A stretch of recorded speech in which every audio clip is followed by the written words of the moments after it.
같이 읽습니다. 하나님께서 행하시는 일을 보라. 하나님께서 굳게 하신 것을 누가 능히 곧게 하겠느냐.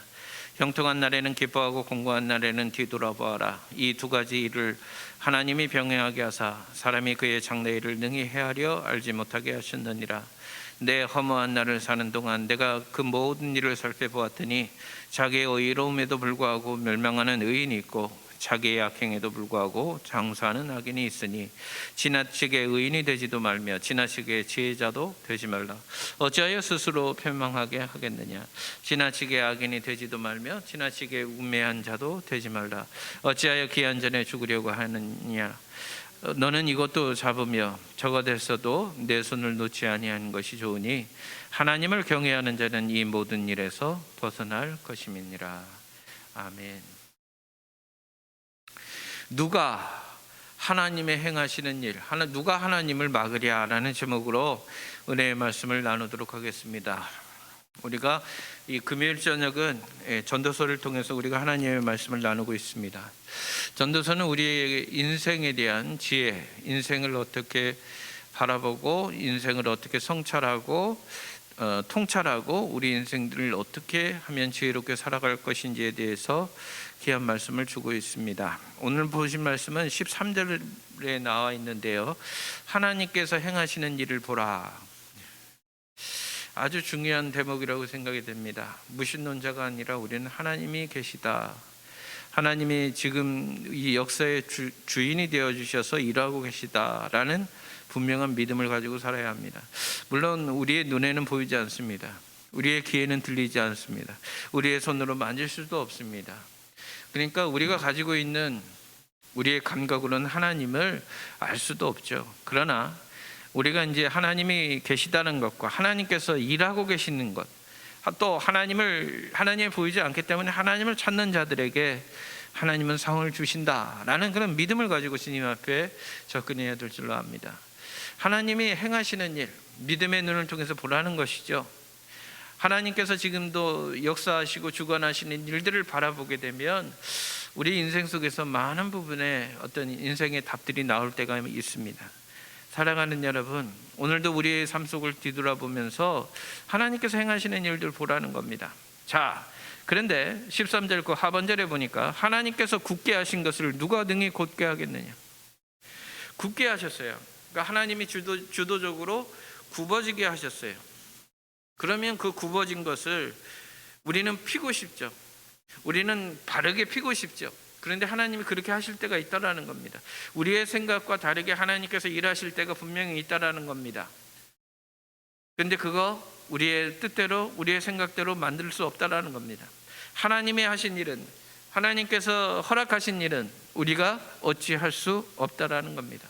그래서 이 지혜자는 우리에게 말합니다. 뭐라고 얘기하느냐? 형통한 날에는 기뻐해라. 하지만 공고한 날에는 뭐라고 되어 있습니까? 뒤돌아보아라. 공고한 날에는 참아라, 인내하라, 숙고하라, 이런 의미들이 있을 것 같아요. 그런데 여기 말씀에 보니까 뒤돌아봐라. 곤고한 날이 우리 인생 가운데 있을 수 있다라는 거예요. 그때 하나님께서 우리에게 주시는 지혜의 말씀은 뭐냐? 뒤를 돌아보라는 거예요. 어떻게 살아왔는지, 어떻게 걸어왔는지 우리의 인생을 보라는 얘기입니다. 그러면서 이 두 가지를 하나님이 병행하게 하사 사람이 그의 장래일을 능히 헤아려 알지 못하게 하셨느냐. 하나님은 기뻐하는 날도 주시고 우리의 날 속에서 공고하게 하는 날, 이 두 가지를 주신다라는 겁니다. 그런데 이런 일들을 통해서 하나님은 우리의 앞으로 일어날 일들을 헤아리지 못하게 하셨다. 하나님의 시간 가운데 있습니다. 하나님의 주도적인 역사 가운데 우리의 인생이 있습니다. 이거를 오늘 이 시간을 통해서 다시 한번 깨닫게 되기를 간절히 원합니다. 먼저 사무엘상 2장 9절과 10절에 있는 말씀에 보니까 그가 그의 거룩한 자들의 발을 지키실 것이요 악인들을 흑암에서 잠잠하게 하시리니 힘으로는 이길 사람이 없을미로다. 하나님 이기지 못하죠. 2장 10절 여호와를 대적하는 자는 산산이 깨어질 것이라 하늘에서 우레로 그들을 치시리로다.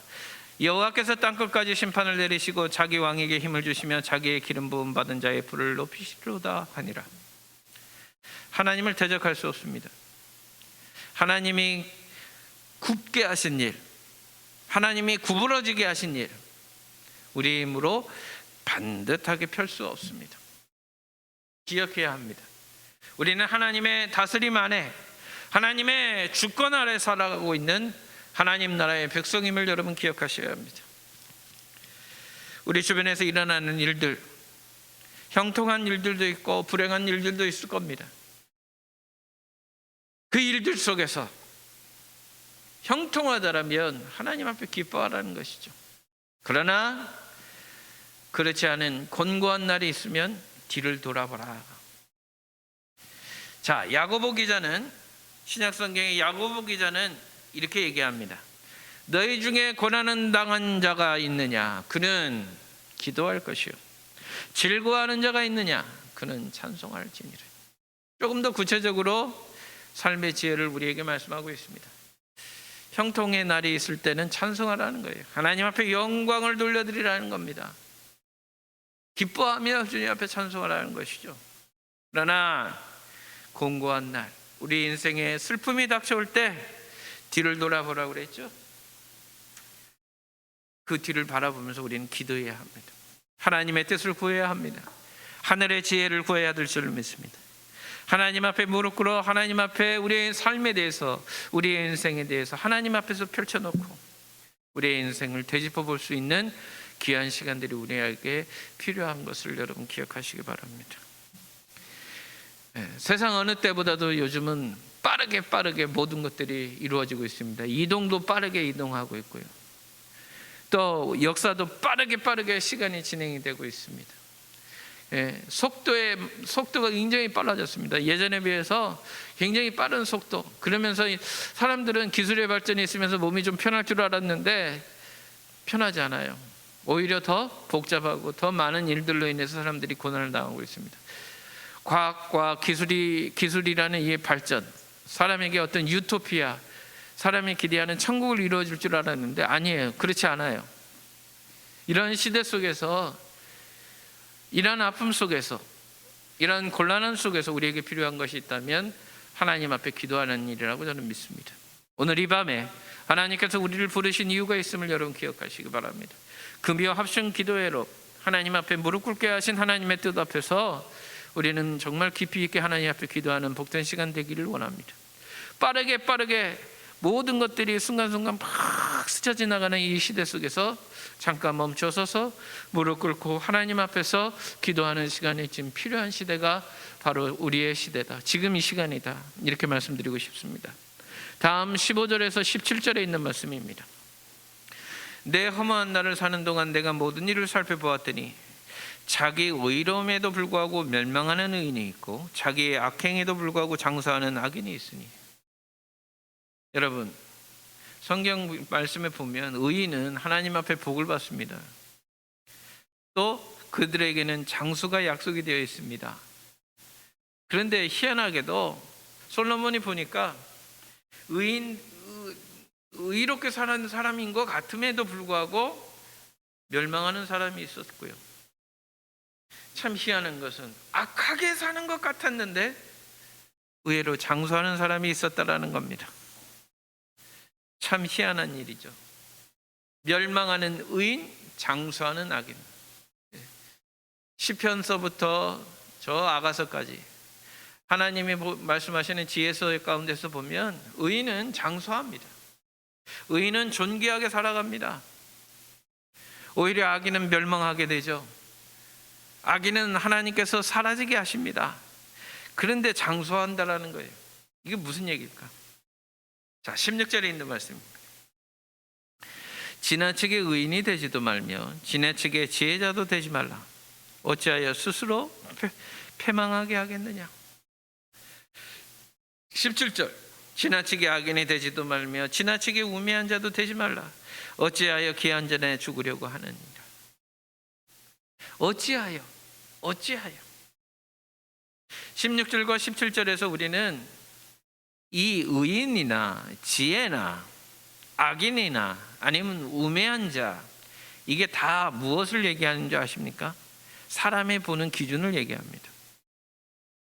사람 보기에 지나치게 의인이 되려고 하는 것, 사람 보기에 지나치게 지혜자가 되려고 하는 것, 그렇게 하지 말라는 거예요. 스스로 패망하게 된다는 거예요. 또 지나치게 악인이 되는 것도, 지나치게 우매한 자가 되는 것도 아니라는 거예요. 어찌하여 죽으려 하느냐? 사람은 불완전합니다. 사람은 불완전해요. 사람은 완전하지 않습니다. 지나치게 과유불급이라고 그랬습니다. 우리의 기준 속에서 너무 의인이 되려고, 또 우리의 기준 속에서 너무 지혜롭게 살려고 하고, 그렇게 추구하고 한다고 해도 우리는 패망할 수밖에 없습니다. 역시 마찬가지로 악인이 되는 것, 우매하게 되는 것, 죽음만을 불러온다라는 사실입니다. 그러면 우리가 이 세상 가운데서 어떻게 살아야 되겠는가? 너는 이것도 잡으며 저것에서도 내 손을 놓지 않는 것이 좋으니, 결론으로 얘기합니다. 여러분 같이 한번 읽어보시죠. 시작. 하나님을 경외하는 자는 이 모든 일에서 벗어날 것입니다. 하나님을 두려워하고 하나님을 사랑하며 하나님을 의뢰하며 하나님을 신뢰하며 살아가는 삶 가운데서 우리는 제대로 살아갈 수 있다는 겁니다. 내가 지나치게 의인이 되어 살아가는 것, 내가 지나치게 지혜롭게 살려고 하는 것, 그 안에 매몰돼서 살지 말라는 거예요. 내가 그 안에 살면서 지극히 악해지고 지극히 우매해지는 그러한 인생, 내가 주인이 되고 내가 주도하는 인생 속에서 좀 나오라는 거예요.